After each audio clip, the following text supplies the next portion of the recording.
I keep going online and I keep seeing that the people who claim to be the most open-minded people, they're not. They're not open-minded. They're very closed-minded. They're very closed-minded. And it's, man, it's sad. It's really, really sad to me. I grew up with an open-minded mom. My mom was very open-minded. She's still alive. She's still very open-minded about a lot of things. She'll hear you out respectfully, and if she declines, she usually respectfully declines, or disagrees, I should say. But there's some people you meet in this life, and they're so committed to the idea of just winning, whatever it is that you're talking about. It could be anything. It's just about winning. That's all. Those people are fucking losers. They're fucking losers. They're losers to me. They're losers in real life. And inevitably, they will lose. They will fucking lose. I hope they don't lose. I hope they can try to be more open-minded and really not adapt, but really try to embrace something, walk a mile in someone else's shoes, and try to look. What I'm trying to say is look at it from another perspective, whatever it may be. Whether it's a race thing, a gender thing, whatever it may be, a political thing, whether you're Trump, Obama, Bush, Clinton, whatever it is that you're looking at, try to look at it from an opposing view. One thing I loved was that movie World Z with Brad Pitt. And in the movie, there's a part of the movie where I think it's Jerusalem. Don't quote me on that, but there's a part of the movie where they have a task force of 7 guys or 7 people, and if all 7 are in agreement of a particular situation that they vote on, the 7th member is obligated to prove them all wrong, even though they're all really are in agreement. I love that. I love that concept.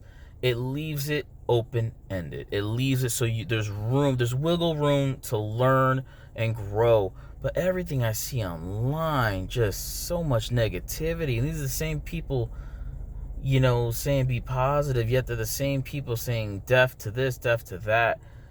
Those are the bad people. Those are the terrible individuals. And sometimes you might work with these kind of people. And that's what makes it harder. I work with a lady. She Trump's a racist. Why? He just is. You don't know. He just is. Okay, why? He just is. Okay, why? He just is. I'm not your son. And even if I was your son, wouldn't you want your son to argue back just a pinch so there we can have good, sound reasoning to things? And this is just one example of many things, a multitude of things that you can experience in the workplace. And it's uncomfortable. It really is uncomfortable. And I'm not a guy that's easily uncomfortable. What I'm uncomfortable is irrational. What I'm really uncomfortable with now is that I realize even in the corporate world, you have highly irrational people that are just making a little bit more money than somebody else. That's it. That is it. You're not finding people these are just like any other folks, just like anyone else in the world, but they have a little bit more money in their pocket. And I thought working with these people, it was going to be people who were going to be more open-minded. What I realized is working with poor ex-convicts out of halfway houses, as I used to work with them, they were more open-minded. I worked with guys that came out of jail. I worked with guys, all kind of sorts of guys and gals. And the more poor people were, the more open-minded they were, the more readily adaptable they were. And it's not that they all were fools, is that they were prone to listen to logic a little bit better. And don't get me wrong, there's arrogance on both sides, whether you're wealthy, middle class, lower class, poor class, whatever your financial issue is. But what I realized is there was a lot of people there in poorer communities that were more open to having discussions, even if you had a different narrative, another point of view. But in the corporate world, they want you to have one particular set of views. And you know what? Maybe I haven't been in the hood enough. Maybe I haven't been back to the hood in a while. Maybe it is, maybe a lot of them do still, you hear it all the time. A lot of times in the hoods, they don't get it. Not that they don't get it. Let me take that back. They only have one perspective. They get it. They get the perspective that they're fed. They don't get the perspective of all sides because they're not given all sides. You can't know how many numbers are on a cube, on a dice, if you're not shown the full dice. You think you know. You think you know it's 1 through 6. Maybe it's not. Maybe it's 6 through 12 or 7 through 12? 7, 8, 9, 10, 11, 12? Yeah, so 7 through 12. Maybe it's 7 through 12. You think you know, but you don't. You got to gain some perspective. You got to go out there. You got to learn. You got to live life. Stay ambiguous. Because maybe you're wrong. Question yourself. Maybe you're wrong, and maybe you can grow from there. Maybe you can. I like to think that people can grow, but you can only do that if you can say a few little words. Maybe I'm wrong about this. What if I'm wrong about this? What if I'm wrong? And that's called a voice of reason. That is a voice of reason. That is, at the very least, that's a voice of hesitation from perhaps making a terrible mistake. And maybe not even that terrible. Maybe it's minor at best. Whatever the case may be, think and try to gain perspective from another side. I try to poke holes in my logic all the time. And sometimes I'll openly admit, I go, yeah, that's stupid. But you can't even get that. A lot of people don't even want to get, yeah, I said something stupid. Those words coming out of people, oh yeah, that was, I don't know why I said that. I was just so dumb. It's like people online, they want to keep this fake facade that they're spectacular and this and that. You're not perfect. No one's perfect. It's all right.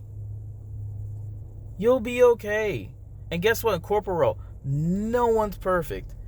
You're going to be fine. All of you have all this pressure. Why? It's already enough pressure working. Why do you need more pressure? You don't need more pressure. Let it go. If you're wrong about something, it's okay. Figure it out. Figure it out. Also, I don't like working with bitchy people. Don't like that. Can't stand that. That shit's annoying. And that's when being entrepreneur is very beneficial. You got to figure out your own path, figure out your own way, cut your own slice of pie out, and get the fuck out. Get the fuck out. Because I'm going to tell you this right now. You're essentially renting your time to people. For a low end of money, mind you. Fuck that. It's not worth it. In the short term, if you got to do what you got to do, hey, I hear you. Long term, be an entrepreneur.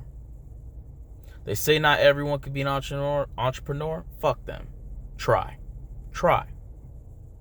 Aim for the stars, baby.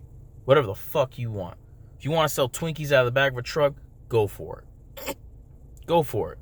They told motherfuckers there'd be no airplanes ever. I got in a debate with somebody I work with. She was making fun of a television show that was a branch. I think it's called Wild Boys, a branch off of Jackass. That show Jackass. And she said how stupid it was because they did all these things for entertainment. And I said, yeah, but that can be said about anything. And I was like, sometimes you have to dare to be different. That show was so different. You have to dare to be different to get great things. You think there wasn't a guy that the first guy that saw a horse and thought to ride it? You think they weren't looking at him like he was fucking crazy? Like, you're gonna ride that? That's a beast. You're literally talking about riding a beast. And he rode it. First guy who thought up a car, an automobile, back then, as they like to call it.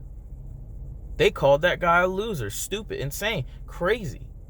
First person to think up an airplane. Same thing.